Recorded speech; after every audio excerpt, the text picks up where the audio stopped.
Ladies and gentlemen, we're back with Real Deal Talk. This guy today, folks, you know me, I get all riled up with every guest, but this guy, this is the guest, and I've said this before, but I'm going to say it again. This guy, I know the least about of any guest that I have brought into the studio yet. In fact, we have never actually met in person until today. And what I mean by that is I met him. I didn't meet him. I saw him at the Pathfinder event for Awaken Church about, 2 months ago? 2 months ago? 1 month? I can't tell time anymore. 2 months ago. Let's call it 2 months. Right. Give or take, roughly. Ballpark. Best guess. And he was playing. So we walk into this venue, Vasa. What's it called? Vasa? Vasa, yeah. Vasa, who's one of the guys from Pathfinders owns it. And they had the most incredible sax player playing like to the music. And you guys know me, man. I'm a sucker for a great sax. And this dude was bringing it. He was dropping it. And I was like, this guy right here, man. I love this guy. I love his flow. I love his swagger. And then I started tagging you with my stuff on my Instagram, right? Yes. And so and he said, thank you so much for sharing that, JD, blah, blah, blah. And I said, you know what, man, I think this guy's got a story to tell. I just got a feeling that he's got some gold in there that the world needs to hear. And plus I want to make sure I want everybody to know about this dude right here, because you need to get him to your party, to your event, to your club, to your whatever you do.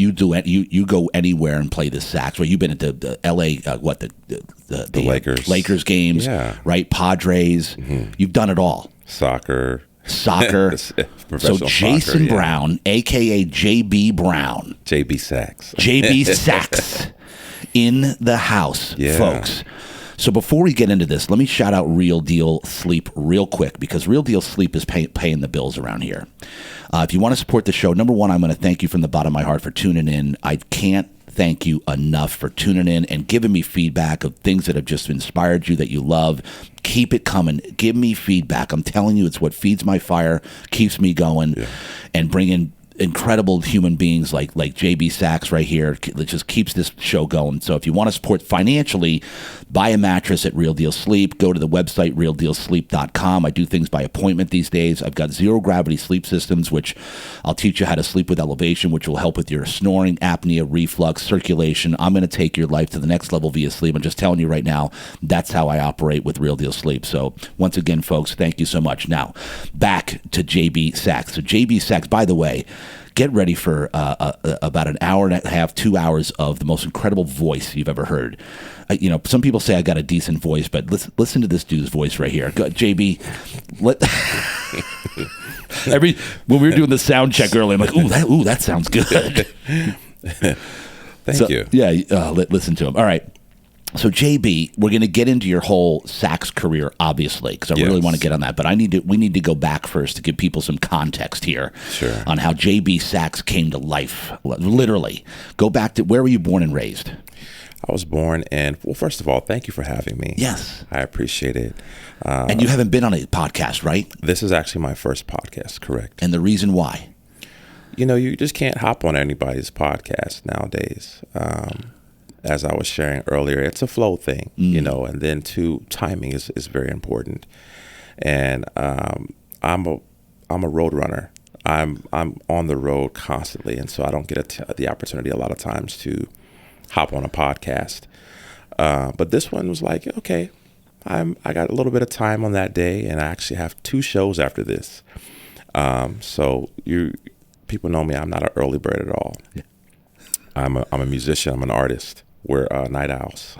Yeah. So very nocturnal. So for me to get up and, to do this is different, but we're getting into it, So again, thanks for having me. I appreciate it. Yeah, I can't tell you how much I appreciate. I'm honored because you said that you've been invited on a lot of podcasts. Correct. And something just didn't feel right. And something felt right about this one. Yeah, a lot of the podcasts were in Los Angeles. I got invited to a podcast that was like really far away, not even in the States. And I was like, I appreciate that, but now is not the good time. Right. You know, again, it's all about timing. So, Timing. Yeah. I preach that a lot. Timing is everything. Absolutely. Literally everything. Right. So I'm honored, man. I'm honored that you're sharing some time with me here. Thanks again for having me. My pleasure, and I know my guests are going to be very thankful once we get into this story here. So go ahead. Where were you born and raised? I was born in Los Angeles. Okay. And I was raised in San Diego. My mom is from Harrisburg, Pennsylvania. Shout out to Mom. Wow. And so she's born and raised in Harrisburg. So it's funny, there's a lot of people out there that say, hey, you don't look like you were raised in San Diego. I would gather that you're more of an East Coast fella. Are you from the East Coast? And I am because of my mother. My father was born in, I believe, Georgia. But we spent a lot of time in Harrisburg, Pennsylvania. So I was born in Los Angeles, but I was raised here in San Diego. And so what does that mean? Like, what age did you come down to San Diego? So when I was born in L.A., we automatically went to, where was it? Harrisburg, Pennsylvania for a while. Okay. And then we moved to Houston for a while. And then when my mom and dad separated, I was around 10. And then my mom is a very spiritual lady. We were talking earlier. I'm actually a preacher's kid.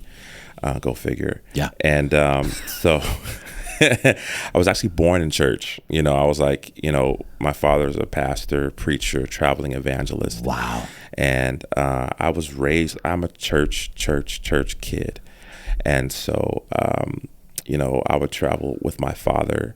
He would preach everywhere, you know, just prophetic ministries and very spiritual. And so once that separation happened. Is that why you went right from LA to PA? Yeah, exactly. Is because of him preaching? Yeah, well.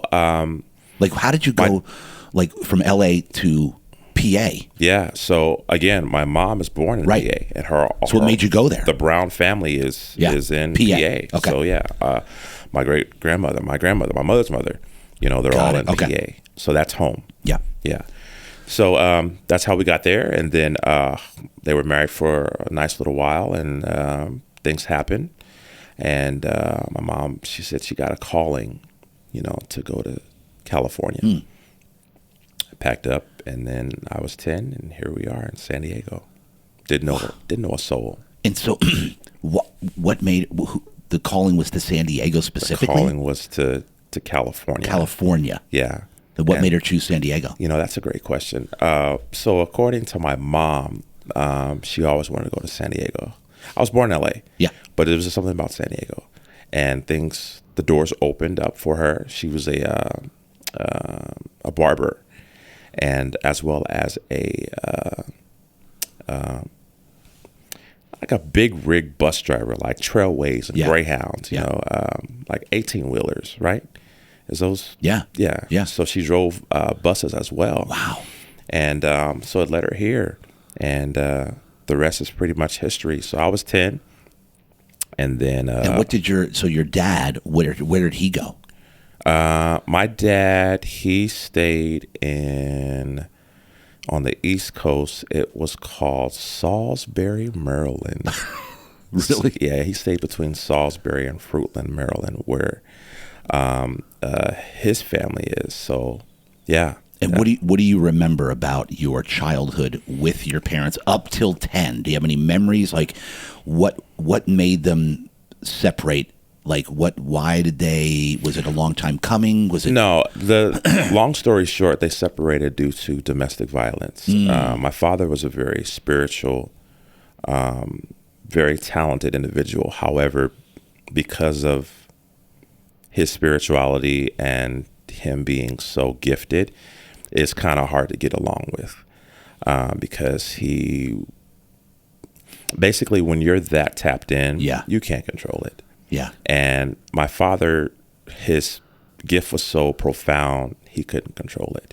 And there was a 19-year age difference between the two. My mother married an older gentleman. 19? 19 years. Wow. So, yeah, I don't know how that happened, but I guess back in those days, it was pretty common. Yeah. Yeah, that's gross. So that happened, and here I am.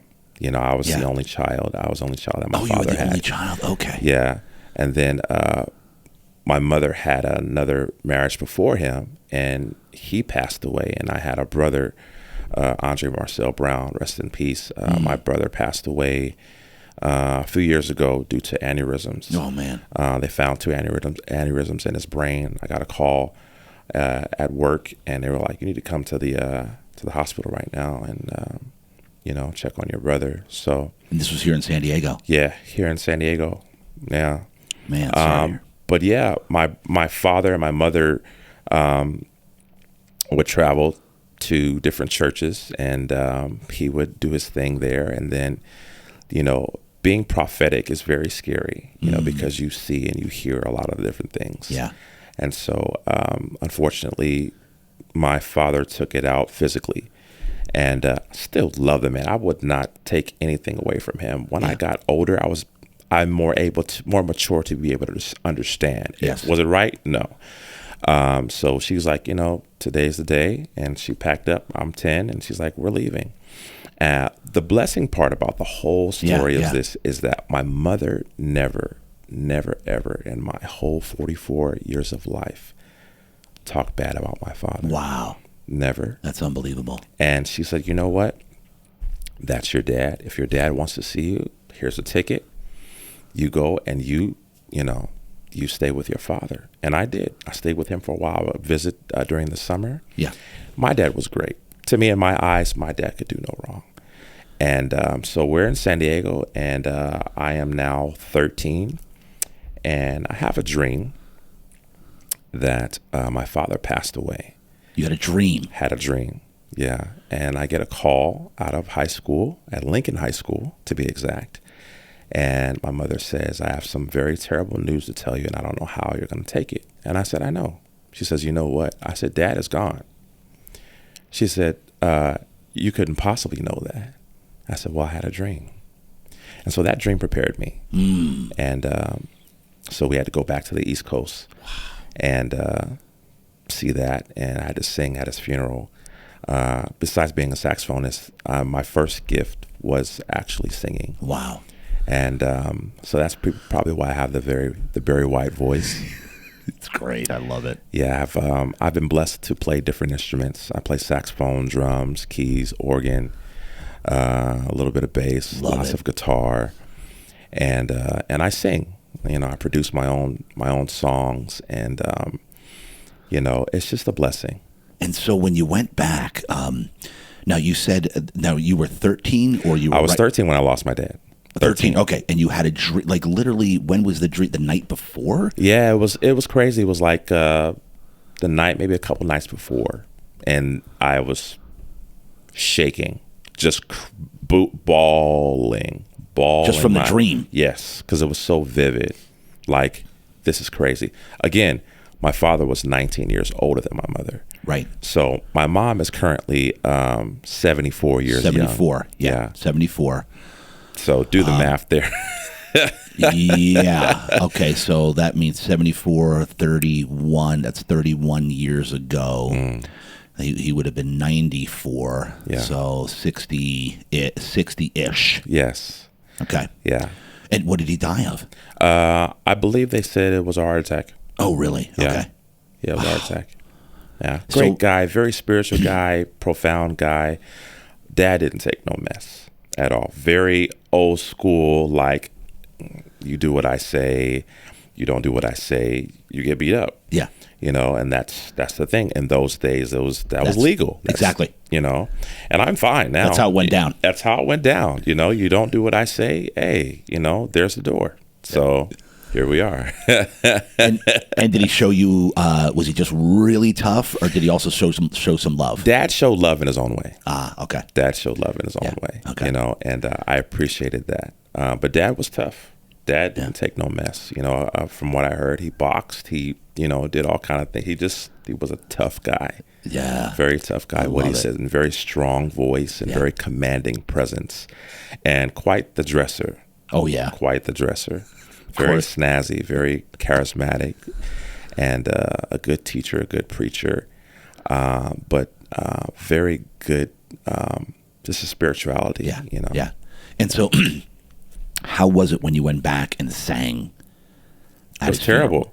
My cousins were like, why are you not crying right now? Did you not love him? And it was hard for me to explain to them that I was prepared. Yeah. It was hard. But I will say, when I got back to San Diego and I started doing these schools, I had a really tough time. Really tough time. So it was schools, meaning which schools you were going to? The schools that I was attending, okay. and trying to get back into the flow of things. And were you rebelling? Were you just? Oh yes. I was hurt, and I didn't know how to articulate the hurt. Yeah. And my mom just had a really tough time. I gave her a hard time. So she put me in counseling. I was in counseling schools. I ran away from home. I was, like, just, you couldn't find me. It was bad. Were you drinking, drugs? No, none of that. Just trying to deal with the pain. I didn't know how to articulate, like, I am hurting behind this. But did you have your stepbrother with you? Yes, but my brother was in Job Corps. Okay. So my brother and I'm September 8th. He's December 8th. We're 10 years apart. So we're not that close. Right. So there was nobody to rely on. Okay. And with mom, was she just trying to, how did she deal with you? Mom was just trying to reel me in. And I need my son back. And I was in a dark place. So what my mother did was she called her mom, my grandmother, and she said, I need to get my son. What do I need to do? And my grandmother said, you need to get his mind. You need to occupy his mind so he's not concentrating so much on the loss. You need to put him into something that he can take those energies into those negative energies into something positive. Yeah, redirect. Correct. So mom did that, and she said, do you want to play the drums or do you want to play the sax? Well, we lived upstairs in an apartment. You can't play no drums. No way. Upstairs in an apartment. Yeah. And so I'm looking at her all crazy, like, whatever. And my mom brought a saxophone home, this piece of gold. She says, open it. I opened it up. It was shiny. And I said, wow. And there was a man that came to my church. And how old were you here? 15? I was around 13, 14, 15? I was around 13, okay. 14, something so not like that. That much longer after Dad passed. After Dad passed, yeah. Okay, got it. That was to get me, to get me back to center. And so there was a gentleman by the name of Dr. Bernard Johnson who came to the church that I was attending at, called Faith Chapel Church of God in Christ, located right next to Lincoln High School. And it was Bishop Roy Dixon was the pastor. And there was a saxophonist, a world-renowned, the first gospel saxophonist. His name is Dr. Bernard Johnson. He came to my church. I sat in the front row. He played songs like How Great Thou Art, Precious Lord, Amazing Grace. Yeah. His Eyes is on the Sparrow. And I sat in the front row and I bawled. And I said, Lord, that's what I want to do with the rest of my life. Hold on. Yeah. Hold on. All right. Was this before or after your mom brought you the sax? After my mom got me the sax. After she got me the sax. How long were you in that service? Had you been playing already? I was trying. You were trying? I was trying. Yeah, I was trying to play. Then you saw him? I saw him. And I was like, we're good. Had he been there before? Nope. He was traveling around different churches doing his tours. And it just so happened to stumble upon our church. And everything happens for a reason. Is that amazing? Man. It was only God. Only God. I say that all the time. Only God. Yeah, it was a blessing. He played all these great standards. You lost your mind. The way he played, I was like just taken away. And I couldn't explain these emotions. And you were bawling. And his story was that he had asthma as a kid, And he couldn't even breathe that well. And he prayed that, Lord, if you take this asthma away from me, I'll tell the world, I'll show the world that you did this, and I'll only play for you.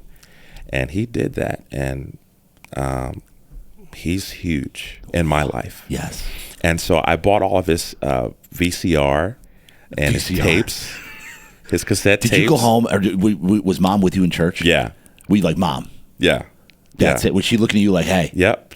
Mom was all in, like, if that's what you, hey, like, I just want my son back. Was she crying too when you were crying? Nope. No. She saw you crying though? Nope. And she's like, if he's in it, I'm in it.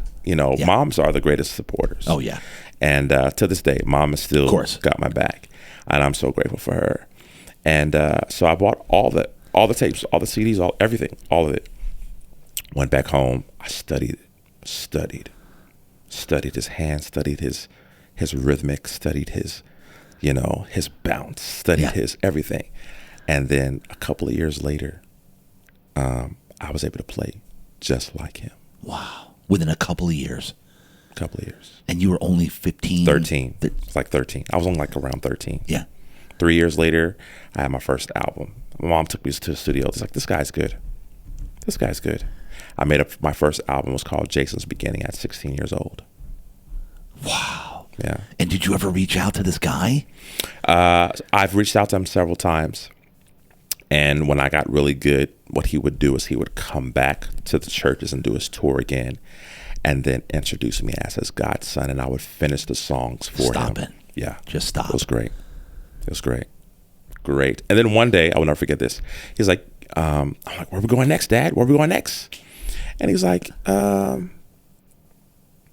you've earned your mark. We're good. Like, we're good. Broke my heart. I didn't take it as, give this to the next child, pay it forward. Yeah. No, I was like, we're good. Yeah. That he basically said that you're like passing the torch to you. Like, but I took it as, I can't see you no more. We can't hang out. I'm still a kid, Yes. I didn't know. And great guy, just a really great guy. It wasn't one of those stories where you look up to your heroes and your heroes, are bad guys. No, this guy was like everything.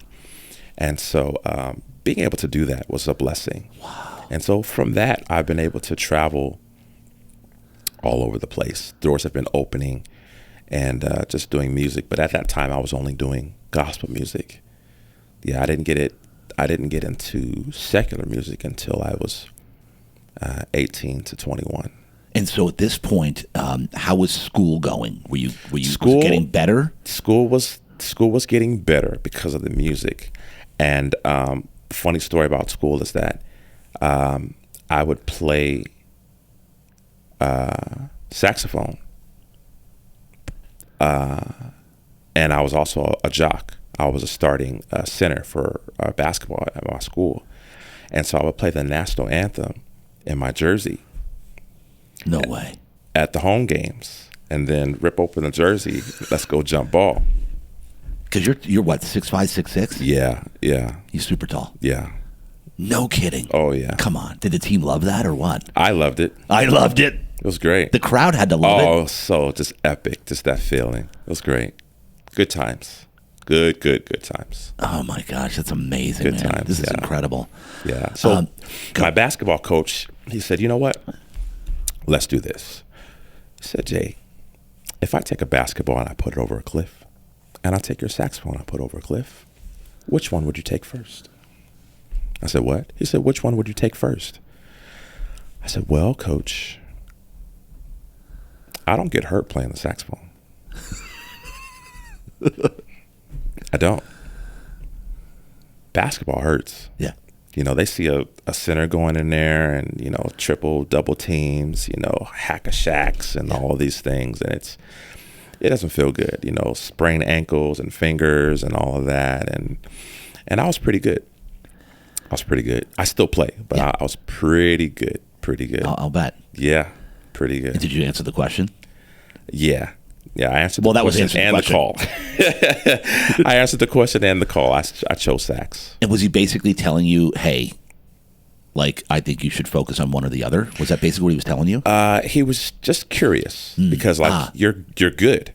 You're good at both. But what does JB's future look like? Do you want to pursue basketball because you're really good? Or are you going to continue to do music? So very curious. Yeah. Yeah. And did you continue to play basketball from that point forward? I did. I played ball up until when I got to, I did some college. I did some junior, some JC, some JV. Yeah. I played for Irvine and, nothing to brag at.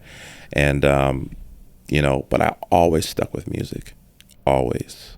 I'm 44 years young now. I still play now. But that's my girlfriend. That's my wife. That's my baby. That's my everything. And when did you realize that like you were called to do it? Would you say it was a calling? Would you say? Absolutely. That calling, it saved my life. I wouldn't be here speaking with you. I wouldn't be able to play at the places that I've, who knows who would I've been, without that.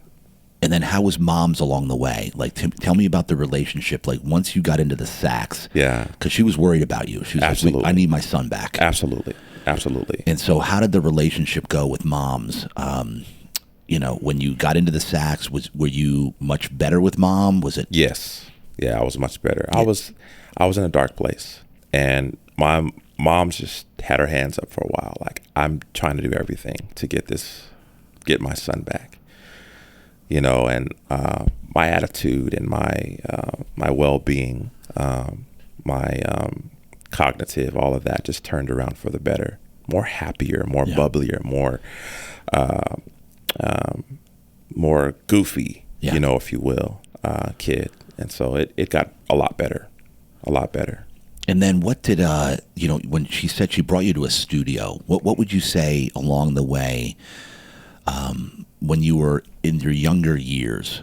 What was the moment?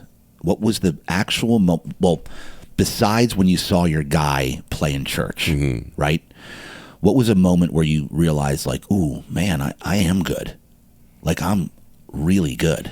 Like, did you have a point where you're like, you realized it, or you knew the whole time? No, I didn't know the whole time. Believe it or not, being now 44, I'm getting to the point where I'm like, oh, okay. I'm pretty good at certain things. Yeah. We are our worst critic. Totally.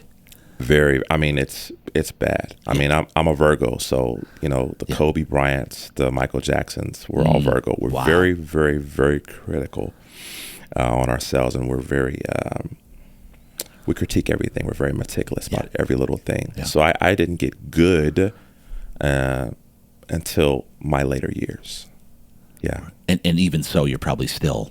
I have a lot of work to do. That's what you think right now. Oh yeah. Oh yeah. I have a lot of work to do. Yeah. All right. So give me some times, like in high school. Were there any times where did you play for the school, obviously besides basketball games, or tell me about some school, like what did you get into, the crew that you're hanging with, any girls going on? Give me some high school stuff or school stuff. School was very hard for me back in those days because in the 90s we had gang violence and Bloods versus the Crips, and even in San Diego. Oh yeah, it was very, very bad in those times, and in that area, that location, being in the 619, being in Southeast San Diego. Yeah, those times were very hard. Drive-by shootings, and I stayed on Ozark Street, so they changed Ozark Street to Willie James Jones, a gentleman who was a scholarship young man, honor roll young man, football. Athlete young man who got shot at a party, and the bullet wasn't even for him. It's just we had gang violence. Was he killed? Yeah. Oh man. So they changed the street name after his name, and so my mom was like, you know what, we're leaving. So we moved around a lot. Tell me about that. Like, what did you see it on the streets? Like. Yeah. Bloods, Crips, like this is actually going on Southeast San Diego. Oh, yeah. Yeah, you had to know what hood you were in, what colors to wear, what time to go out. Yeah. All that. All of that. Yeah. And how did you stay out of it? Obviously, you were all up in the sax. Music and basketball. Music and basketball. Otherwise, there's a very good chance you would have gotten into it. Yeah. Wow, unbelievable. And to this day, this stuff, some of the stuff's still going on today, right? Or not as much? I don't know. I don't want to know. I don't want to. I mean, I see it online. Yeah. You know, haven't came in contact with it in my later years because I'm not in that realm. Yeah. Or in those sectors. Yep.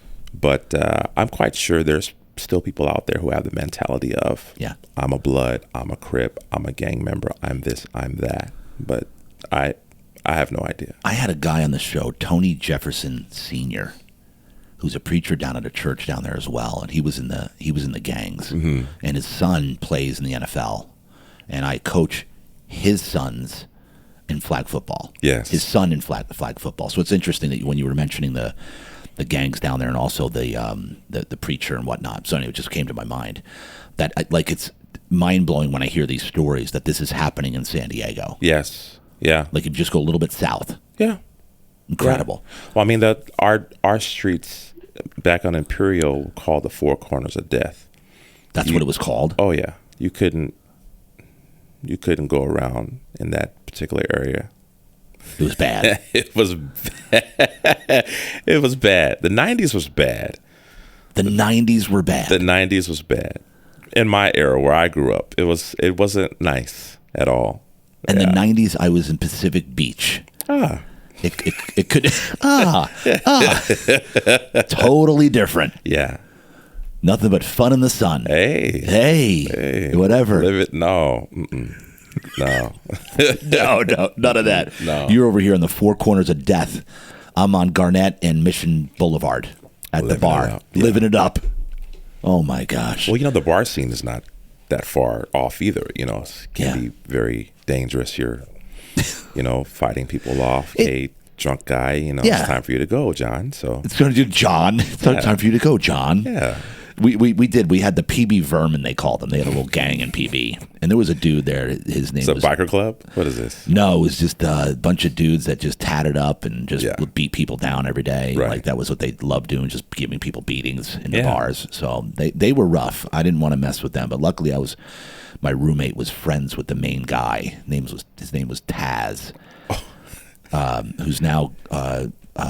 born again and saved and the whole nine, which is incredible. I love it because he's just a monster, and he was a bad dude. Yeah, that was about it.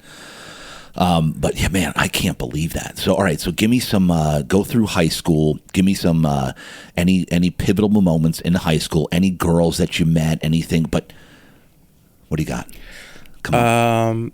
I wasn't that guy in high school. In my mind, my friends will probably say something different, but in my mind, I wasn't the ladies' man. Okay. Which is hard to believe, playing the sax. Yeah. And an athlete. Yes. Yeah. I mean, I don't know. I'm not buying this. Again, like I said, in my mind, I wouldn't say that I was that guy. I was more of a one-woman type of guy, always. But music always came first. Always came first. Always. So, if you're not near it or by it or help me do it, then, I had fun in high school. You had fun? Yeah, I had fun. I would play in the hallways, saxophone. And so you'd bring the sax to school? I had my sax everywhere. Everywhere? With me, everywhere. After school, I would have a show and have to travel somewhere and do the show and then go back to school. We were always on the road. Like my gift. And your mom would take you? My mom would take me. Mom was my manager, driver, everything. Yeah. What were you saying, your gift? My gift would just open up doors for me and just take me to different places, different schools and different churches and organizations that, wanted to exploit the talent. And so tell me about the feeling. Like what is it about the sax? Is it what your music is doing for others? Like why does it feel so good?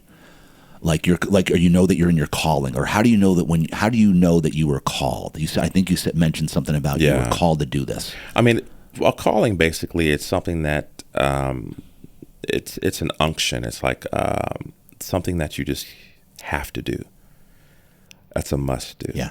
And that's me with music. I have to do this.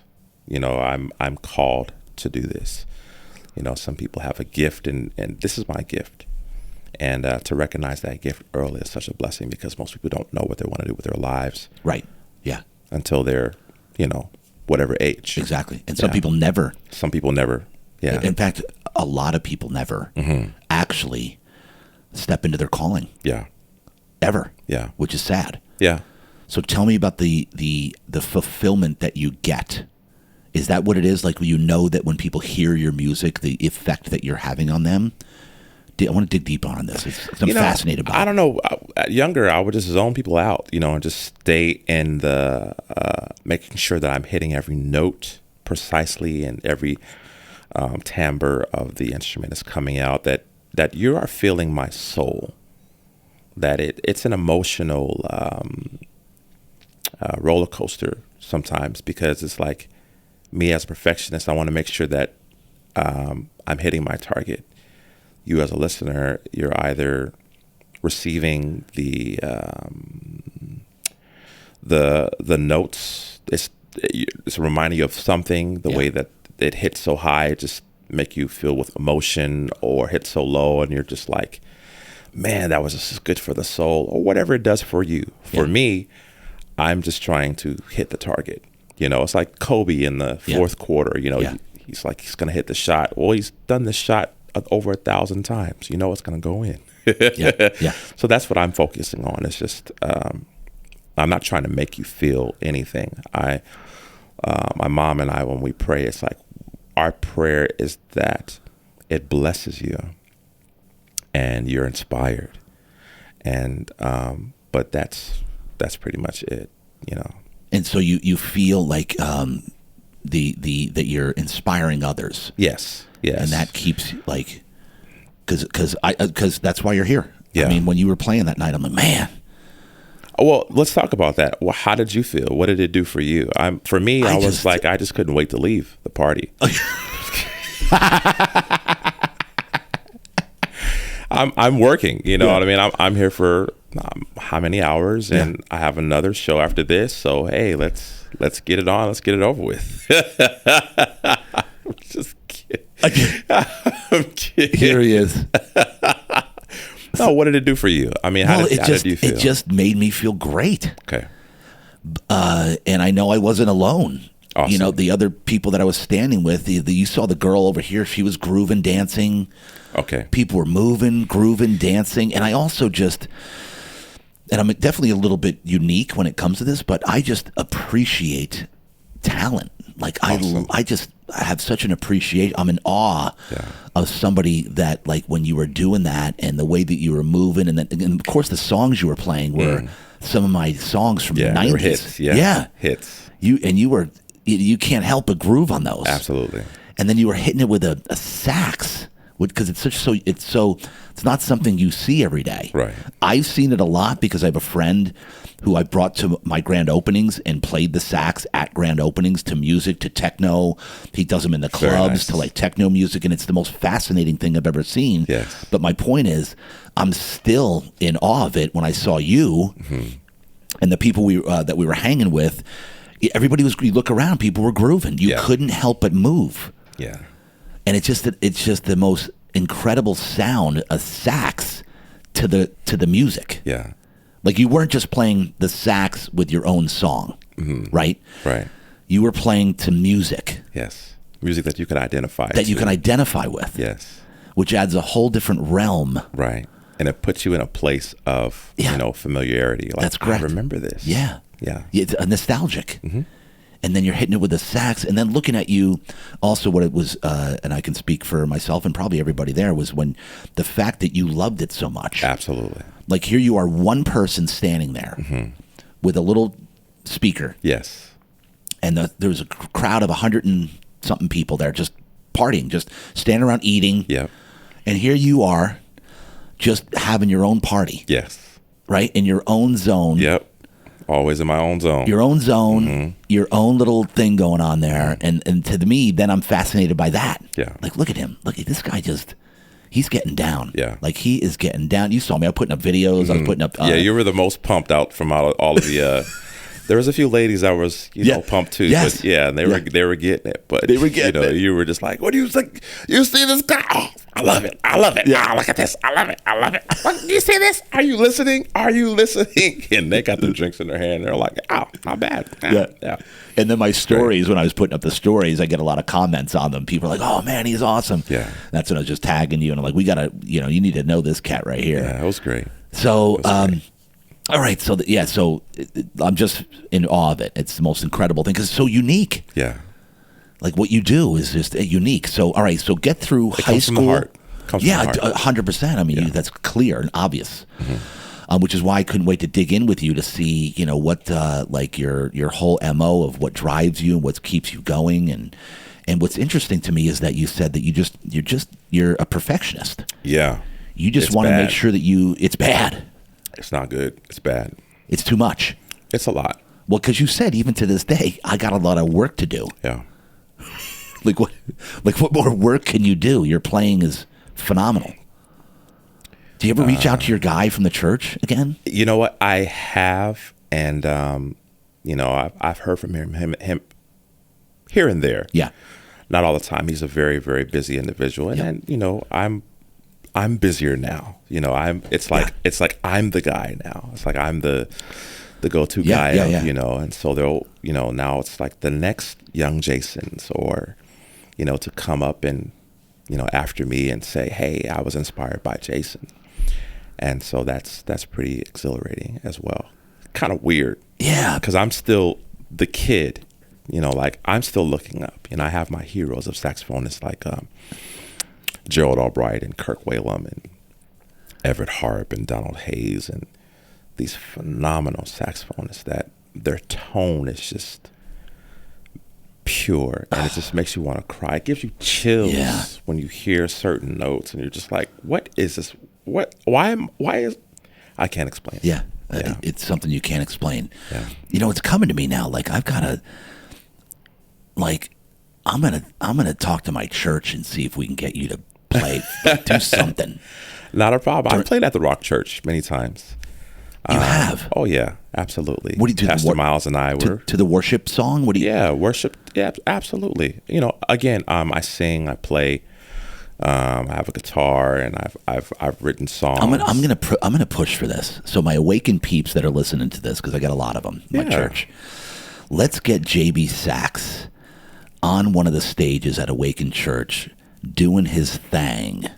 We're going to make this happen, man. Yes. I'm serious. We got to make it happen. Yeah, not a problem at all. I would be honored.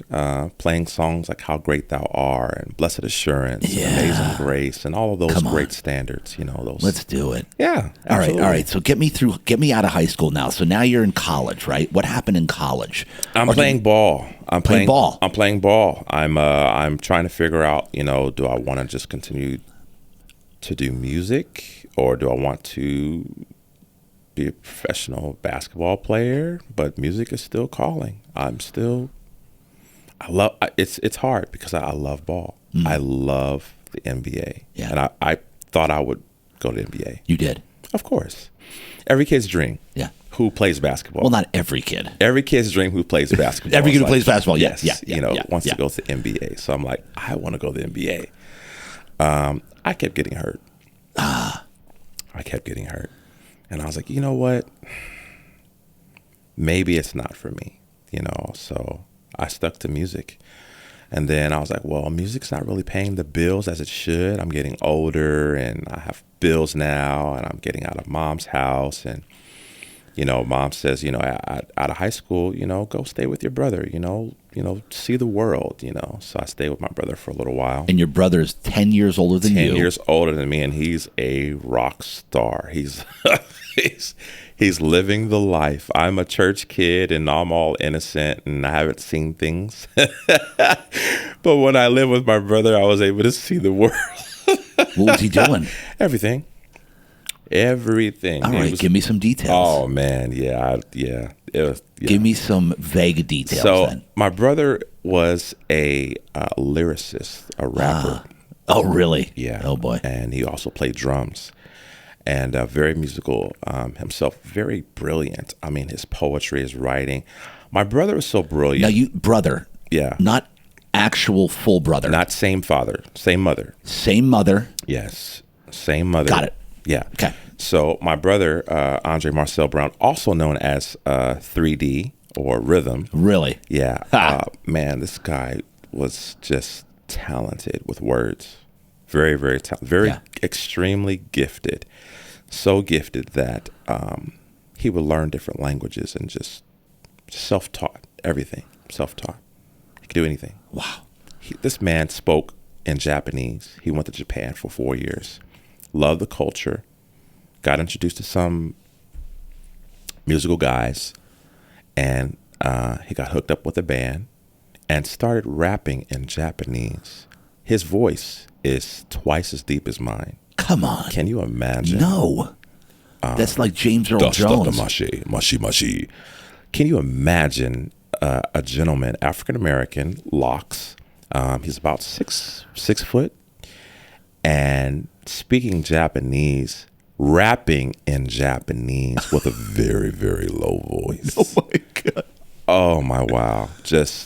And ate it up. And I hear all the stories and the girls, and so I stayed on my brother's couch. So she said, go stay with him. Hey, I've always wanted to go with my brother. I thought my brother was the coolest guy ever. He has the fashion, the clothes, and the swag. And I looked up to my brother, and every time he came to visit, he was always surprising me in school, or, just picking us up and just, hey, let's go hang out today or whatever. And I just thought he was the coolest guy. And he was a choreographer. He danced for several different major artists. Martha Wash, in particular. Everybody dance now. Yeah, of course. And very colorful gentleman. And so I just thought he was he was a rock star. He was a rock star in my eyes. And I got a chance to live with him for a little while. And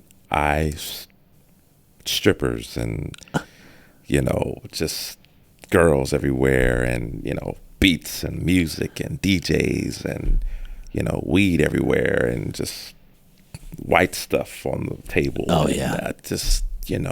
Crazy. Just living the rock star blew my mind. I'm like, where am I? This is what we And you were on the couch? I was on the couch. And you were about, what, 8, 19, 20? Yeah, fresh out of high school. Fresh out of high Just school. Green, didn't know Fresh nothing. out of high school? Didn't know and nothing. You were thrown into that mix? Oh, wow. It was great. It was great. All right, so what happened? Did you didn't get corrupted? Did you? No, I had aunties and uncles calling me all the time, and don't watch out for those groupies, and make sure you don't do this, and make sure. Mind you, what did Mom do? Mine was just like, you know what, calling and making sure that I'm safe and that I'm good, Oh and my because she gosh. knew that I can't believe my brother was a wild child, party animal. I can't believe she told you to go hang with him. Hey, yeah, it was great. It's great. Had a good time. How did you not get corrupted? I don't understand. I think it was just, Did he? I don't want to put him on blast. My brother, here, but did he say you can't touch this, or hey, you want to have some, enjoy? His friends would actually cover me. Actually. Really? Yeah, his friends, like his friends that he would hang out with, would be like, you can have anything in the house except for JB. JB is off limits. Yeah. Like a lot of the lady friends would actually look after me. Lady friends. Yeah. There was a lot of them. A lot of them. Yeah, and they would look after me. Yeah, they were like, JB special. Something about JB is like, you can have anything in the house. Don't touch JB. Oh my gosh, that's Don't even amazing. look that way. I don't understand how you didn't. Yeah. It's God. It's just grace. It's called grace. It's called grace. Like how you did not get. I would get high from the fumes. It was bad. I mean, dude, talk about riding dirty. I mean, the cars that would pick us up they're loaded with people having guns and weed, and the black windows all tinted up. And I mean, it's normal now. But Yes. coming out of high school, I'm like, whoa, yeah, what is this? And I'm just all faded because of the smoke in the car, and they're not letting the windows down. No. Because in those days, you would get a ticket, pulled over, or go to jail. Weed wasn't legal then. So, we lived with my brother, we lived a fast life. How long were you with your brother? For maybe about two, maybe 3 years. And then from my brother, I got caught up in a lot of different bands. They would, my brother had bands. Yeah. My brother's bands, so Right. they would, hey, your baby brother is talented. Now, I'm the baby brother. We're 10 years younger, but I'm towering over him now. And so he would introduce me as, yeah, it's my baby brother. Yeah. And they were like, baby brother? No way. He's like, yeah, that's my baby brother. And so I would go on tours with his bands, and we would do the Dallas thing, the Houston thing, the Austin thing. And I'm a church kid playing gospel music on these secular stages, rock bands and reggae bands, and oh man, it was great. So tell me about, were you on a tour bus? What were you on? So we were in cars. They would just drive us everywhere in vans, and you go to hotels or no hotels. We would go back to the house or someone's house and someone's friends. What about when you traveled to another state though?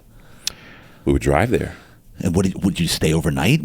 Yeah. We stayed overnight and have a ball. Where would you stay? Hotel? No, just one of the friends. Oh, one of the friends. Okay. Yeah. Got it. One of the friends. Like a friend that knows a friend that knows a friend that knows a friend. Music is musicians are a hub. Yeah. They have their own community. Family. Yeah. Yeah. So it was great. I had a great time. I learned a lot. I didn't know Prince and Stevie Wonder and all of these musics because when I was coming up, the church kid wasn't allowed to listen to certain things on the radio. Yeah. So being with my brother, they were like, you guys picked up that song very well. So you must know Stevie Wonder. You must know his music. And I'm like, no, it's my first time hearing it. He's like, get out of here. You can't just come in my studio or on my jam session and you just now hearing a Stevie Wonder song. Who are you? Like, where does this kid come from? And I'm like, I'm a church kid. I was very sheltered, extremely sheltered. And so by being with my brother, it allowed me to, no. Oh, no.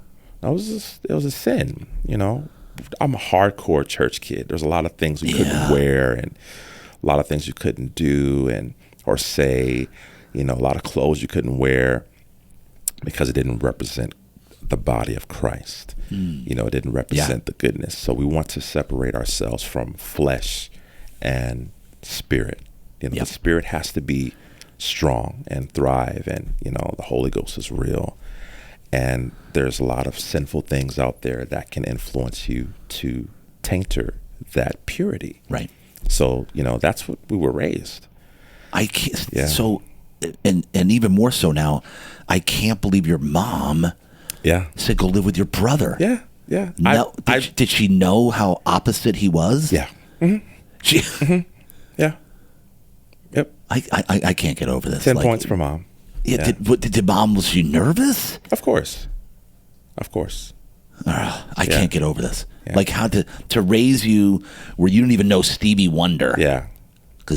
Or that type of music, secular music, to putting you with the rock star. The rock star. And I begged my mom. The mix. I begged my mom. She's like, what do you want to do after high school? I said, go live with my brother. She's like, oh, Jesus. She's like, oh, Lord. Oh. I'm like, yeah. My brother's a rock star. He would call us from different countries. My brother was in Africa. My brother was in Egypt. My brother was in Japan. Like, my brother's a rock star. Where's he now?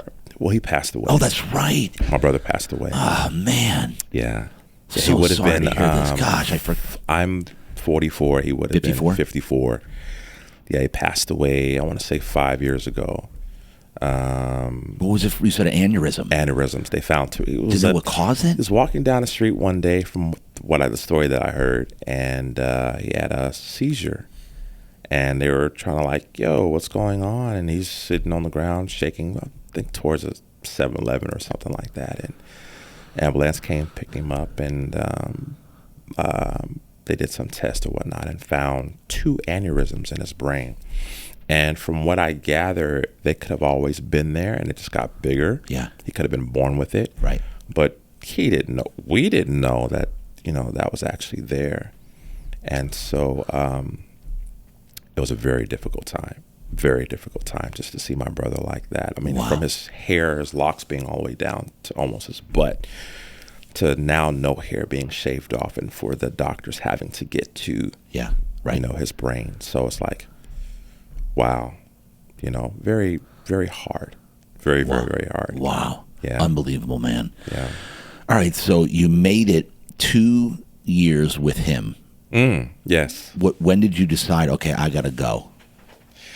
Like, what made you decide, like, okay, this rock star life maybe ain't me? Well, I mean, it got harder because my brother would actually leave me, like with anybody, because he would go do his thing, and he would just be like, so-and-so take care of you. I got to go do my thing. And so a lot of his girlfriends would just, make sure that I'm cool. And they did that. And they were like, again, you can have anything in my house. There's parties in the house. Producers would come to the house, drummers and athletes would come over to the house, because that particular house was the kick it house, was the house to go to. And I've met a lot of celebrities and, a lot of influential people. And this is in San Diego or LA? No, my brother stayed in Houston. Oh, Houston. Yeah. So this was in Houston? Yeah. Yeah. Oh my gosh, I didn't realize it was Houston. Yeah. Yeah. Hot. I hated Houston. Hot. I hated the weather. The floods and the heat. And is it humid there or is it dry? A lot of humidity. Yeah. A lot of humidity. You go over one bridge, it's raining cats and dogs. On another bridge, it's sunny. And I'm like, where am I? Well, this is weird. The bugs were the size of your hand. I can't stand the bugs. They love Californians. They just suck the. Yeah. Yeah, that's why Florida, same thing. The bugs, the cockroaches, they're freaking huge. They would fly.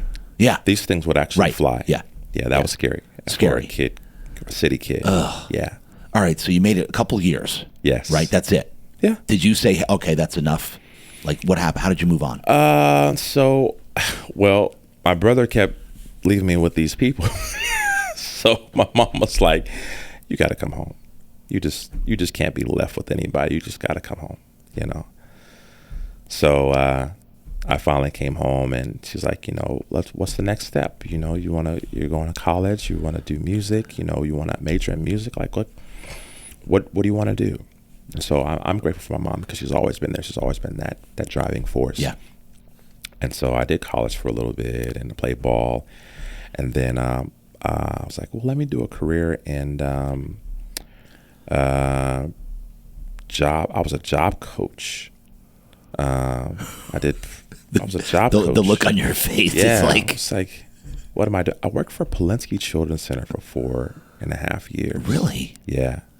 What was that all about?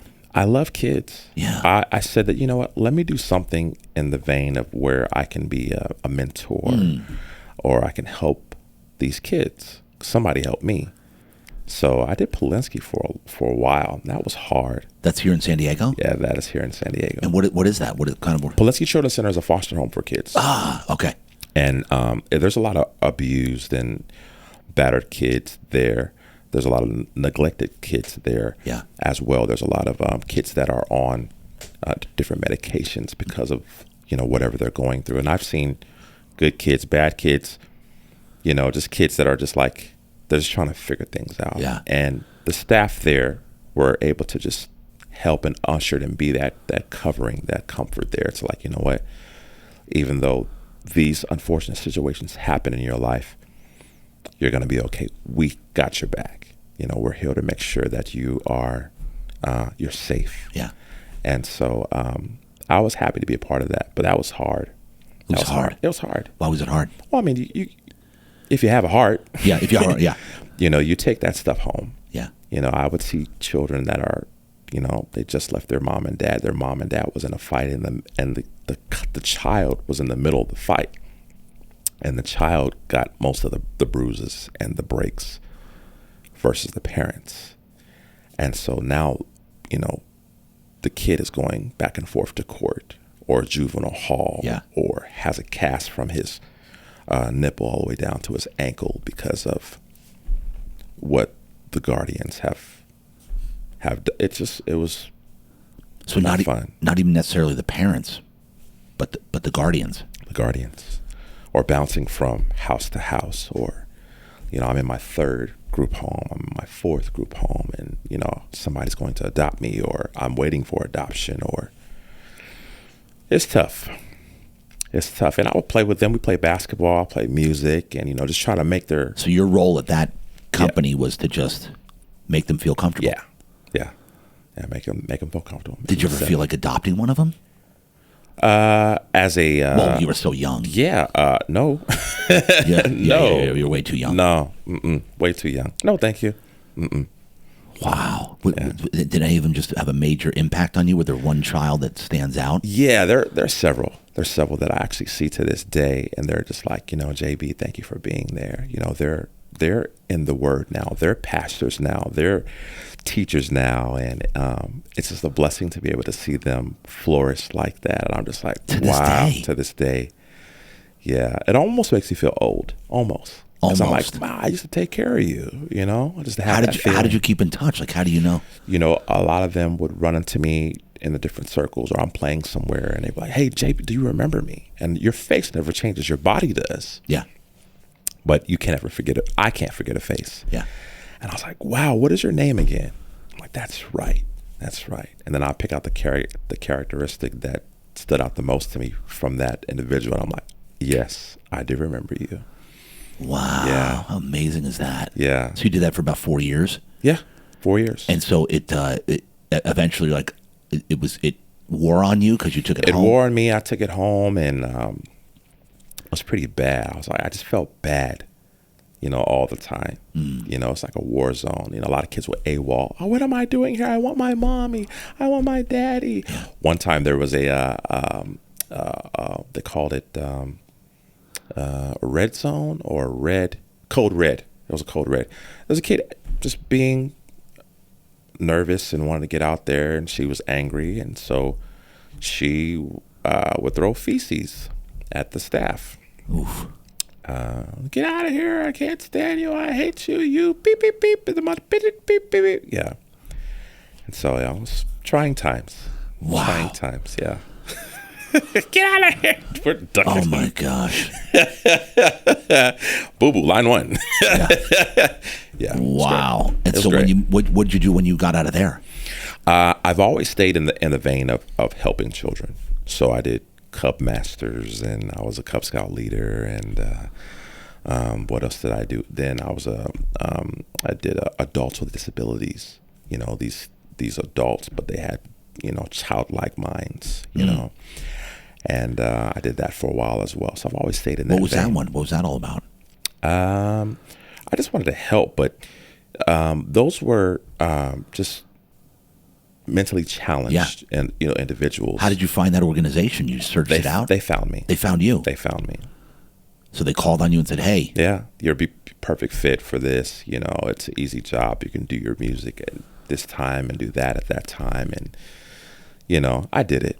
I'm glad I did it. How long did you do that? About 2 years. So tell me about that. Tell me some of the these stories. These guys were just lovable people.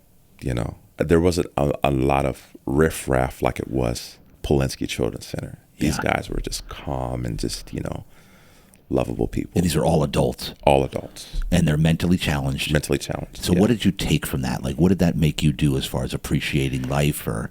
Yeah, it's just like, life can go either way, man. And you're either in it to win it or you're not. And it's just a blessing to be on this side and just to say, let us help. At that age, I'm like, let me try to get my hands to everything to see what I want to do. And I'm glad I did it. And then, changing diapers is not fun. Some of them you would have to change. The adults. Wow. Because there's certain severities that are more severe than others. Yeah. And so that's not fun. I'll bet that's like a nurse type of. Yeah, absolutely. Yeah, that's crazy. Yeah. So what did that experience, would you say? What was the biggest impact it had on you? That 2 years with those. That God is real, man. God is real. God is real. Come on, keep going with that. What do you mean? God is real, man. It's like these individuals were talented. They were gifted. They told stories, and they were comical, and some of them couldn't hear, some of them couldn't see, and the ones that couldn't see played piano like Beethoven. It's like I'm sitting here like, wow, you know, they're using all their senses to walk around life, to be present. You know, like, did you hear that note? Did you hear? Oh, look, it sounds like Johnny's coming in. How can you tell that that's Johnny coming in? You know, because he walks like, you know. I was like, wait a minute now. Rewind, play. You know, it's just fascinating. Fascinating, mind-blowing. So I learned a lot. And then the biggest thing you realize, God is real. God is real, man. God is real. It's so real. And did that make you appreciate absolutely your life more? All the gifts that you have that you can. Yeah, right? Absolutely. And makes me want to more invest in being a blessing to others. Because it's not just your gift. You know, correct. Humanity, you can bless others with your presence. That's right. You know, with your time. Your time is more valuable than anything. Absolutely. And I talk about that a lot. How our job in this world is to figure out what our gift is. That part. And then our purpose is to give it away. Yes. To others. Yes. And make an impact. Mm-hmm. And make a difference. Yeah. That's what it's all about. Yep. I preach this a lot. So you're exactly what we're talking about here. Mm-hmm. And that's all I want to do. And so when you went from there, where'd you go from there? From there, I stumbled upon property management. Okay. Yeah. More specifically, military housing. Oh, really? Yeah. So I was a leasing professional for military housing for a number of years. How did that go? I learned a lot. I was glad that I was able to do that. Yeah. Because I felt like I was giving back, in a sense, to those service members' families, because the mom or the dad would have to go away and serve our country, and then, you know, the kids or whoever they're with, either mom or dad, would have to stay. And so we would provide a little atmosphere for them, you know, for that community. But I learned a lot about property management and, you know, the software and the Real and Yardi software, Yardi Voyager, and, you know, maintenance. I was just very enthralled with all of that, with everybody's job, you know, who does what, you know. And then how long were you doing that? I stayed in that game for a while. Yeah. I went from military housing to Section 8. Ooh. Section 42, student housing, and then How was Section 8? With Section 8, I don't want to do ever again. Why? What happened? The paperwork for Section 8 as a leasing professional. Yeah. It's ridiculous. Stacks high. It's just. Is that because government's involved? Absolutely. Yeah. Nightmare. Yeah. Mm-hmm. How were the people that were coming into Section 8? Some were good. Some were nice. Some were not nice at all. But we're dealing with people. So you're going to always have that. Yeah. You're going to have that. Yeah. You can take the good with the bad. Yeah. It's out there. Yeah, it's out there. But I stayed in property management for a long time. Did you really? I was like, you know, maybe I should get into real estate. Yeah.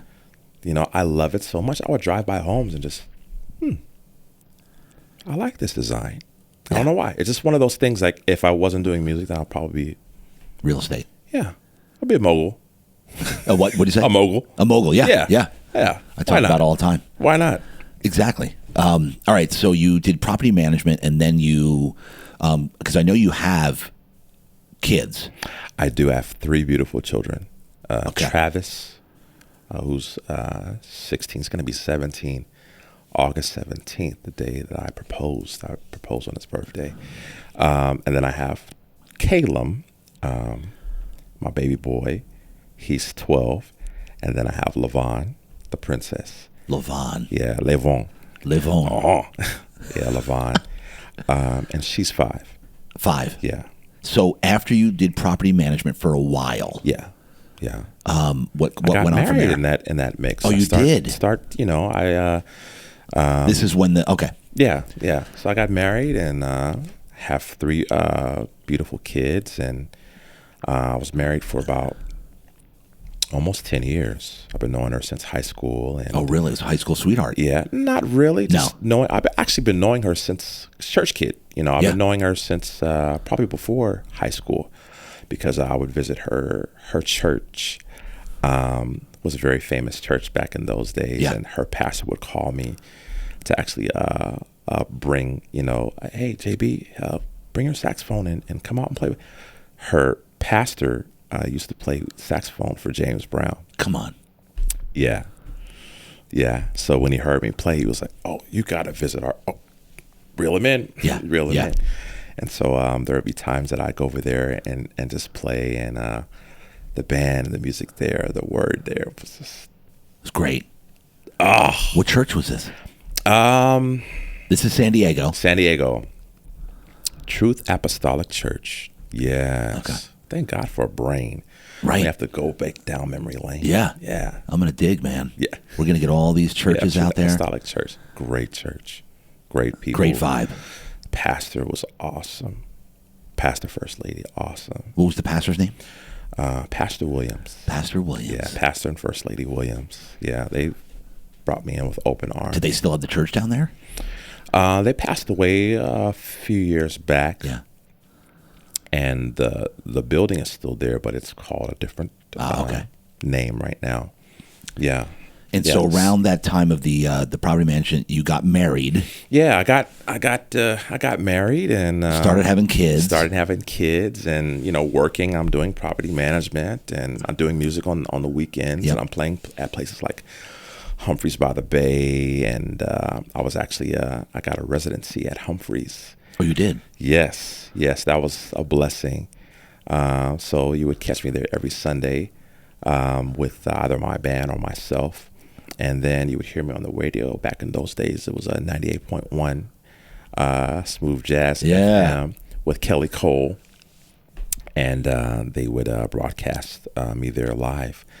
And that was a lot of fun. When did you make the transition from, you said, mostly gospel to some secular stuff? So after I got out of high school and I started visiting my brother and got the chance to see the real world, not the church world, the real world. The actual world. The actual world Yeah. Is when I got influenced by real music. Interesting. And so how did you take to it? Did you love it? Oh, of course. Who was your first secular artist that you just lost your mind? Like, this is good stuff. Who's your musical idols is what I'm getting at. Maybe not idols, musical inspirations that you just have massive love and respect for. I think back in those days, I was listening to a lot of Stevie Wonder. Stevie was just a hit. Yeah. Stevie took you on a musical journey, and there was something about Stevie. You just could, Stevie's an angel. You know what I mean? It's just something about Stevie, his poetry, his wording, his chord progressions, and the way how he spoke about life and love's in need of love today. Don't delay. Send yours in right away. It's just like, what? Yes. Hate's going round, breaking many hearts. You hear that chord change there? Stop it, please, before it goes too far. It's like, whoa, love's in need of love today? What? Reel me in. Teach me more. Come on. Oh, my gosh. Gaston. I love this. Yeah. First time we've ever anybody hit us with a melody on the show. Yeah, Stevie is great. And then Prince and the bands that I was playing in with my brother were heavy on the Prince. And I wasn't familiar with Prince back in those days. And then when I got a chance to actually see videos, and I was like, whoa, what is this about? This guy's a musical genius. Musical genius. Just a genius. All right, so real quick, since you brought him up, did he actually die or did he take his life? Who? Prince. I don't know. What's your feeling? What's your gut? Who knows? You know, I because he's got the song in an elevator. Yeah, I heard about and that. He died in the elevator. Yeah, I just figured I'd ask. You know why? I'm always fascinated. Why would it? I don't know. Why would an artist take his life? I mean, look at all the ones that have, and look at all the ones that have been so heavily medicated that that's what took him down. Good point. Michael Jackson, Whitney Houston, go down. The best of the best. Some of the best not some of the best. Yeah, heavily medicated. Whitney, Michael. Well, I mean, I know that we can go down this thing. Yeah, drugs and rock and roll, right? Yeah, we can go down this thing of, public scrutiny and maybe being worshipped for somebody that you maybe don't think you are, the imposter thing syndrome that they call it. Like you're being worshipped and you're realizing, wait, I'm not this great of a person, that the inner turmoil. So we can go down this because I've dug into this before with other guests. Right. And it was really fascinating to hear that. But if you think about it, man, look, I mean, some of these just the most talented, and Prince is one of them because his was prescription drugs. That's what I heard as well. I've heard something about that. Yeah. Anyway. Or the other one that actually the manager took her life, just shot her. Selena. Oh, Selena. Gosh. Yes. Selena. Yeah. I mean, come on, man. Really? Yeah. So, you never know. You really, from what they say and what you're reading about, we really don't know the truth. We can only speculate who's the greatest.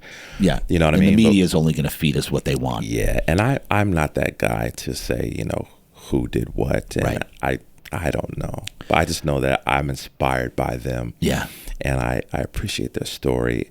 And it actually influenced me and helped shape me from where I am today. Love it. And so, all right, so you got to where now, married, couple. I'm married. I have kids, and unfortunately, I get a divorce during the what is that? COVID time. The COVID time. Jeez, the COVID era was bad. COVID was COVID was interesting. COVID was not good. I'm going to use the word interesting. Okay, let's use interesting. I'm going to use the word interesting. Yeah. A lot of things changed. Yeah, a lot of pivoting. Yes. A lot of things came to light. Right. A lot of I know I pivoted my business. Yeah. So what's happened since, like, was it just time, you and the wifey, time to move on? How did the kids take it? Oh, the kids. Well, they're kids, and they didn't take it very well. There's a lot of questions. Yeah. A lot of questions. Yeah. Like, what happened? And, why? And why is mommy over here? Why is daddy over there? Yeah. And, why are you picking us up, only on the weekends? And, what's going on? And then, why don't you love each other anymore? And, all kind of, or do you love each other anymore? Right. And Yeah. just a lot of questions, they're trying to figure things out because they've always seen mommy and daddy. Yeah. Yeah. So that was a hard, very, very hard. I mean, most men go through, alcohol, right. or, they lose themselves once you, get a divorce. Yeah. You know what I mean? And the family is separated. It could be a very challenging thing mentally for any individual, not just men. Of course. Yeah. So 5 years. I'm 5 years divorced, single now. Yeah. And I'm grateful that I took the steps to get back to me, to heal and to get counseling and therapy. To find out, okay, now who is this new JB now that I'm no longer having the union. Right. So I am better now than I was before. I was just confused, in a very confused state. I lost my brother at that time. Yeah. It seems like the world is ending. You know what I mean? We've got COVID and people are getting sick. And can I go outside now and pick up my kids while this COVID is happening? Like, should they just stay with their mother? Should they just stay with me? Like, what do I do? Do we have to go outside, wear a mask? Can we breathe the air, with all these media things happening? And, very difficult. Yeah, they were spreading wide panic. Oh my goodness. It was unbelievable. Unbelievable. I was coming to the store and my wife was horrified I was leaving the house. Yeah. Let alone interacting with a human being. Like, oh my gosh. Yes. Because they were just fear-mongering us 24/7 all over the media. All over the media. And then you have your parents, and then you're checking on them and your kids, and is everybody safe? Did you take your shots? Did you not take your shots? What do we do? Do we get the blue pill or the red pill? Like it's just the Matrix. Like, what are we actually doing? What is the right thing to do? Choose ye. I'm laughing because I had a guest on that talked about how we are in the Matrix, and people don't realize the red pill, the blue pill, that that's a reality. Yes. Like, it's so funny that you mentioned that. Yes, because it's for real. It's for real. It is for real. It is for real. Yeah. So, your kids. Talk to me about your kids. My kids are wonderful, man. My son Travis, he's soon to be 17. August 17th, the day that I proposed. He is in wrestling. Wow. He is a honor roll student at Lincoln High School. And Lincoln is here in San Diego. Lincoln is here in San Diego. Yeah. Okay. And then Calum, very good kid. He's extremely talented. He's a writer. He loves to create, write stories, and he's a #1 wrestling. He's also in wrestling. Fan. He's a fan. WWE. Oh, okay. Yeah, he's like, he knows all the players. Oh, I actually took him to a wrestling match in Los Angeles. It was the WrestleMania. Yeah. It lost his mind. Just I remember. Oh man, yeah, it was great to see him just enjoying himself and seeing all of his favorite wrestlers. And do you know who that is? And when the music comes on, and then the star has his hit song. You're like, yes, he's coming down the ramp. Lost his mind. Lost his mind. That's amazing. And then my daughter, she's 5. My princess Levon. She's more like me in the sense of my humor. She's a very bubbly and she makes everybody laugh. Her presence is very infectious. I love dressing her up. Yeah. She's just one of those dolls, one of those baby dolls. She's just a precious girl. She's 5, so she can get her little attitudes, and she's learning. You know what I mean? She's learning. So, but that's my baby girl. Tell me what your baby girl, what impact she had on your life, because I'm getting this feeling that because you had 2 boys,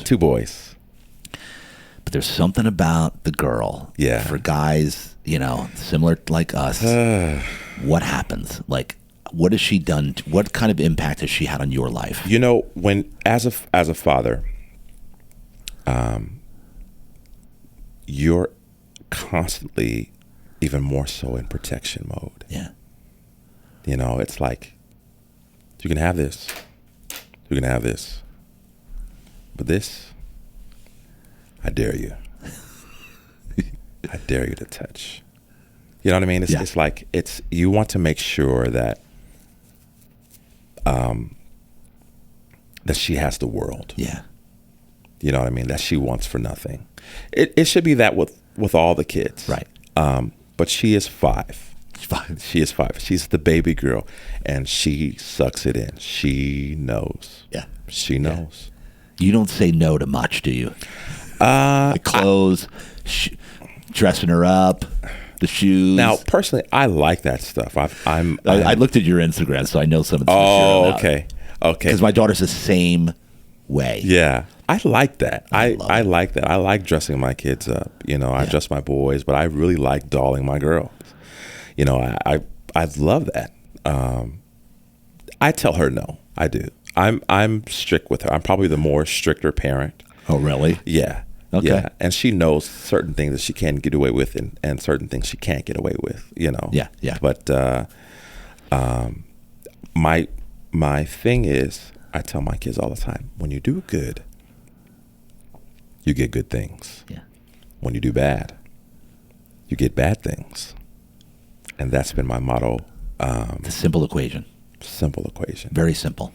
Honor roll kids. They do great in school. They're just good kids. Very well mannered. Very respectful. That's great. And I couldn't ask for better kids. Very helpful. They help their grandmothers, and they help their mom, and can I do anything? Do you need anything? And, wow, that's incredible. When they get over my house, it's just, it's incredible. Where are we going? Where are we going? I take them to my shows, and we do a lot of trips, and I was blessed for the Lakers to call me for Game 6. Yeah.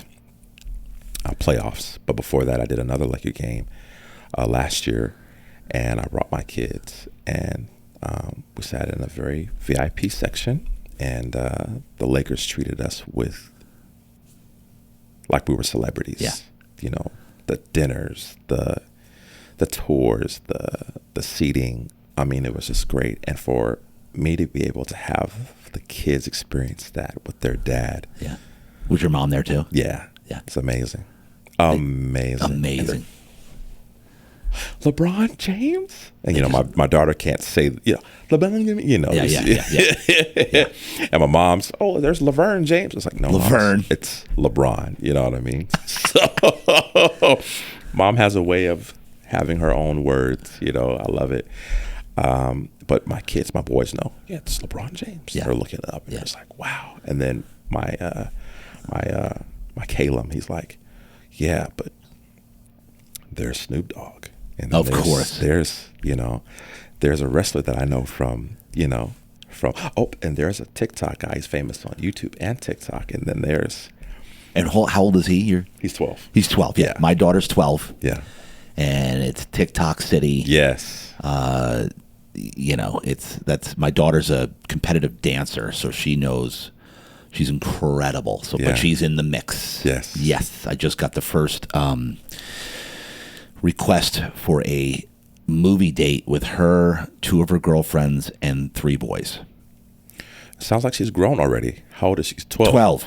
So I just got the first request. And 3 boys? And I'm airing this publicly because I don't know what to do. 3 boys. Yeah, it's a date, like a triple date thing. At 12.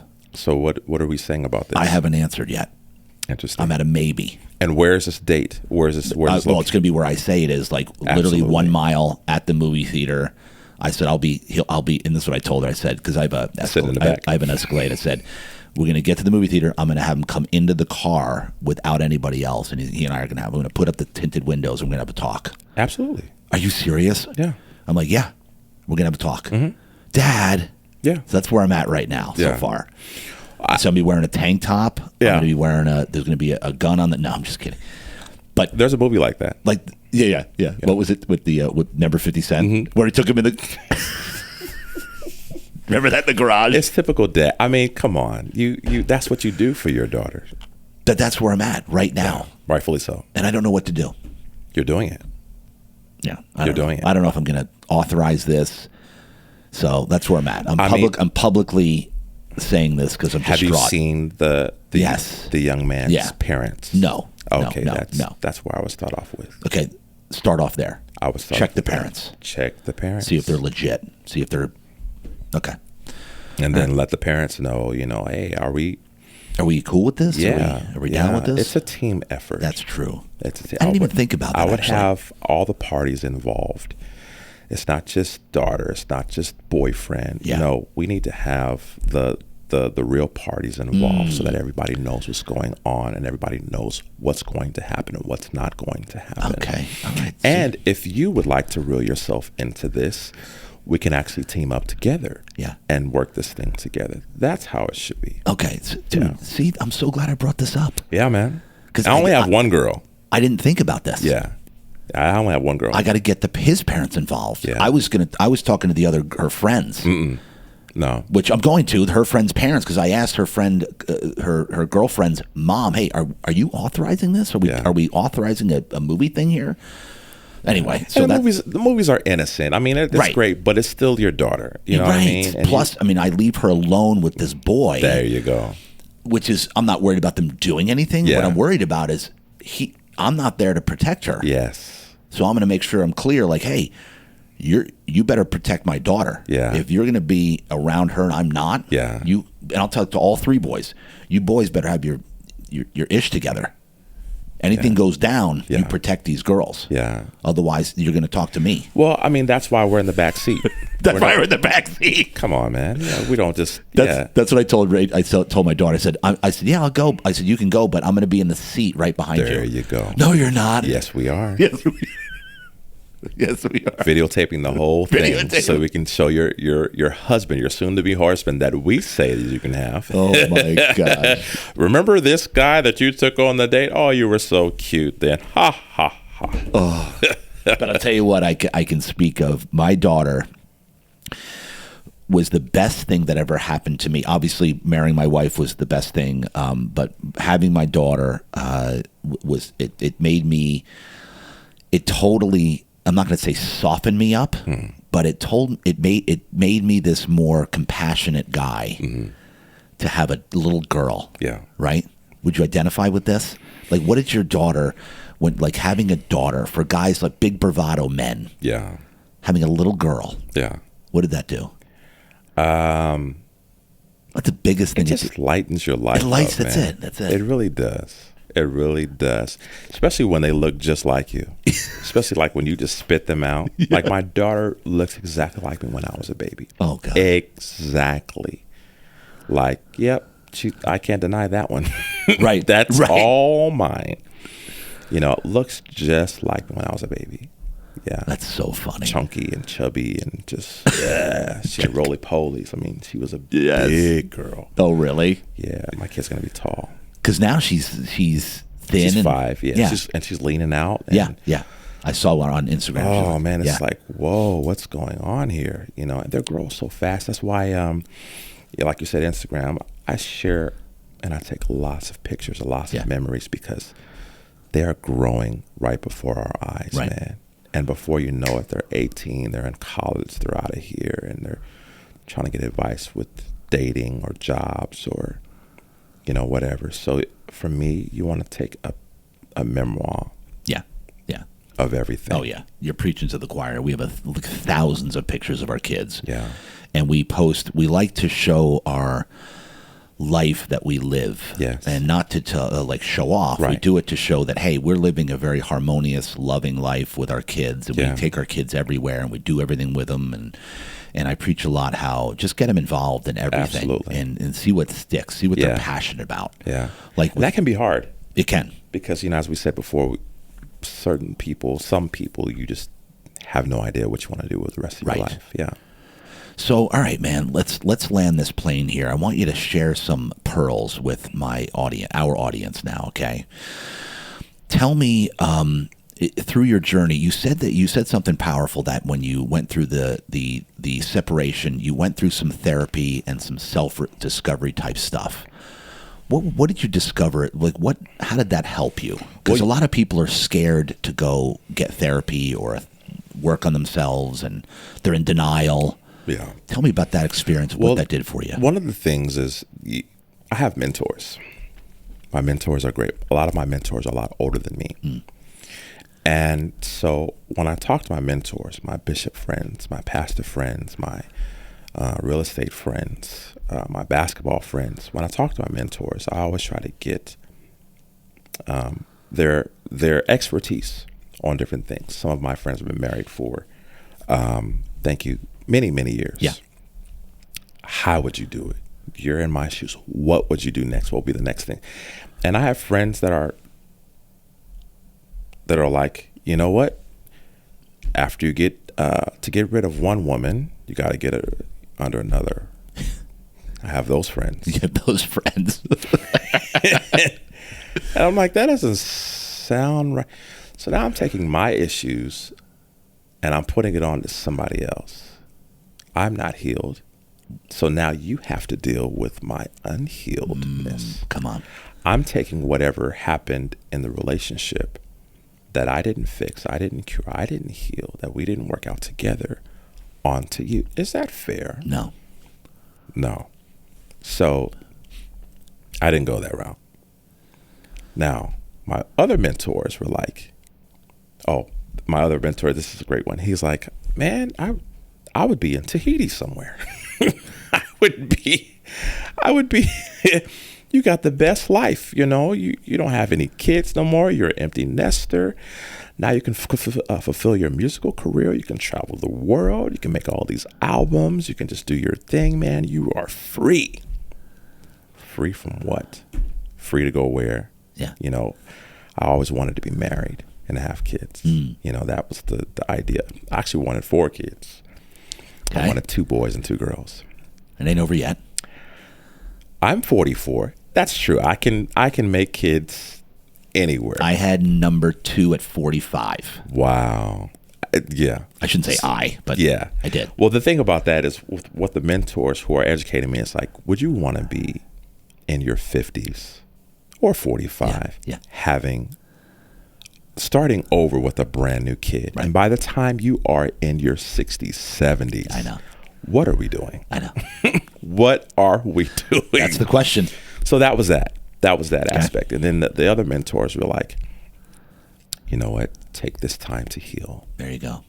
Take this time to learn from your mistakes. Take this time to learn what you can do better. Take this time to sharpen yourself. Take this time to be one with who JB is now. Not the JB then, because that union is gone. Now there's a new JB, and you have to rediscover who that is. Whew. So sitting alone with that, man, is hard. Yeah. But necessary. So necessary. So if you decide to marry again, or if you decide to have another partner or a girlfriend or dating, you're more okay now that you're in this present state, now that you're doing the work, now that you're discovering who you are and, the way that you are, your quirks, your mishaps, your dysfunctions, your anal retentiveness, your it's got to be by the book, or your whatever that makes up JD or JB, right? So I'm glad I did it that route versus doing the other route, being underneath so many different women, because there's a thing that we have in the Christian world called soul ties. And I just couldn't see myself being with someone that I have no idea who they are, how they are, who they've been with, how many numbers do they have on their hit list, you know what I mean? Like, and I'm scared of any kind of disease, even if it's a cold, you know what I mean? I'm like, I'm going to get sick. Oh no, that's not what's going to happen to me. So I'm really glad I did that route versus the other route. Now, I've seen a lot of friends that weren't very successful. Yeah, that thing hits you hard. Yeah, it really does. And they're just bouncing from girl to girl to girl. Not healing. Not healing. And I'm the type of person that I would rather face it than to run from it.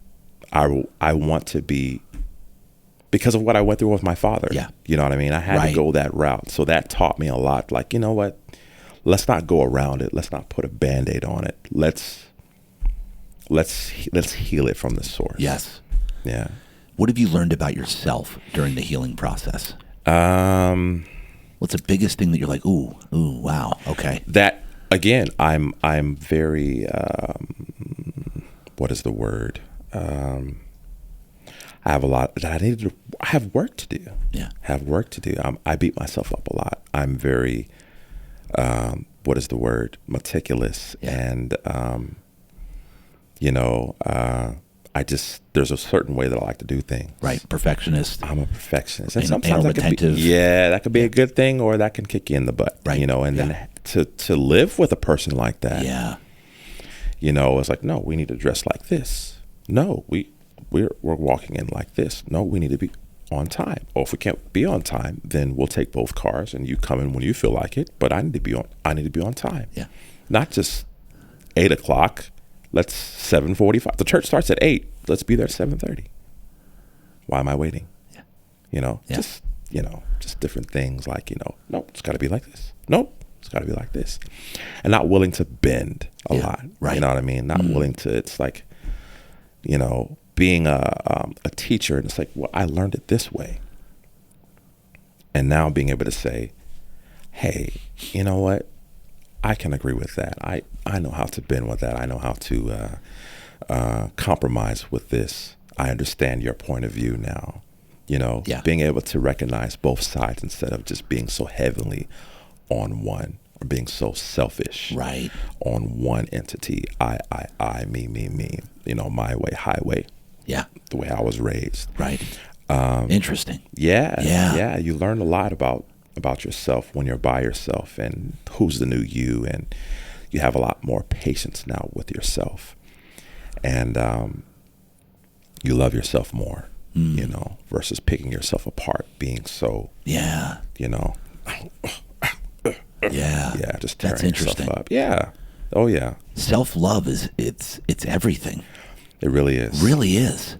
It really is. That's kind of the moral of the story here. What you're really talking about is self-love, because to be loved truly, you have to love yourself. Yeah. I've heard that a lot. And you're more approachable that way. Yeah. Instead of you being this, this tough, this rigid. Yeah. Just like, having an attitude on your face the whole time, and like, something's wrong. Like I see your heart. I feel your heart. I feel that you're genuine, honestly, but you can tell that there's something else going on there. Yeah. And I don't want to have that. Something that's in there that is, you're bottled up. You're bottled up. And people like that don't get calls for engagements, and no, they don't. No. Wow. Why would I work with you?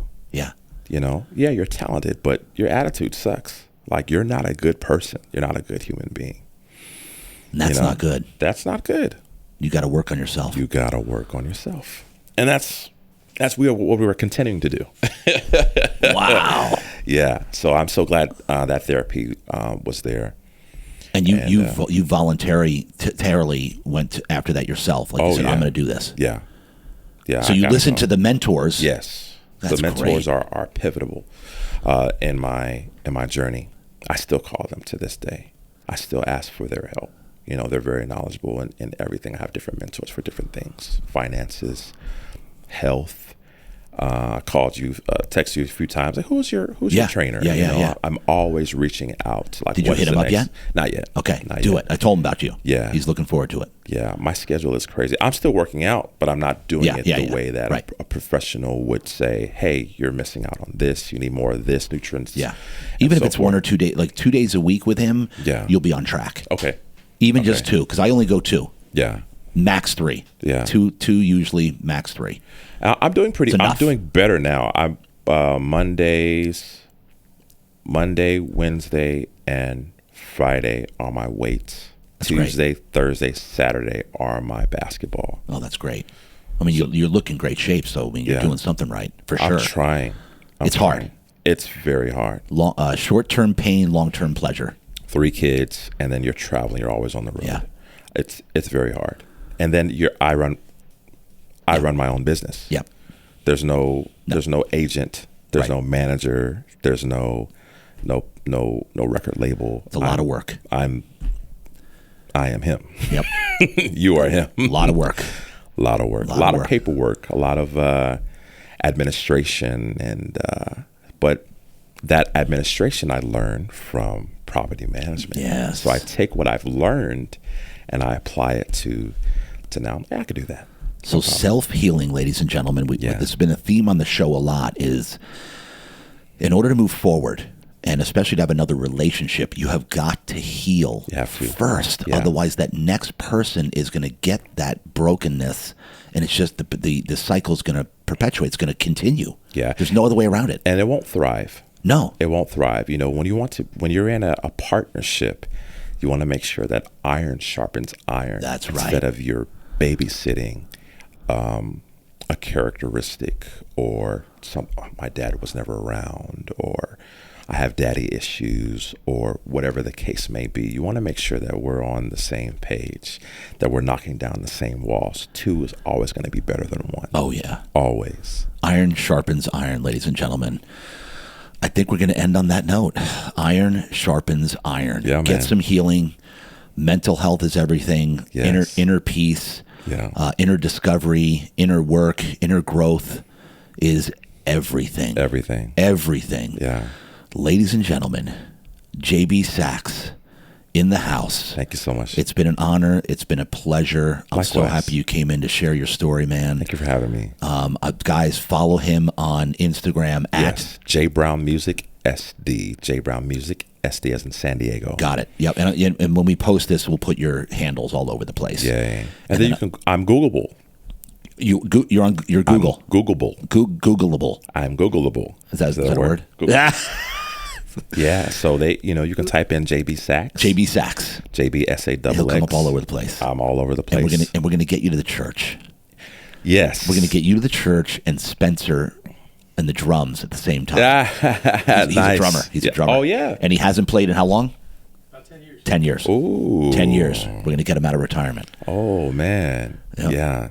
Or if you type in Jason Brown Saxx, Jason Brown. Yeah, Jason Okay. Brown Saxx. We'll find There's it. a lot of Jason Browns out there. That's why I There did are. the whole Yeah, JB yeah, Saxx yeah. thing. I like JB Saxx. Yeah, it's more Oh yeah, it's you. marketable. It's you. Exactly. Ladies and gentlemen, JB Saxx in the house.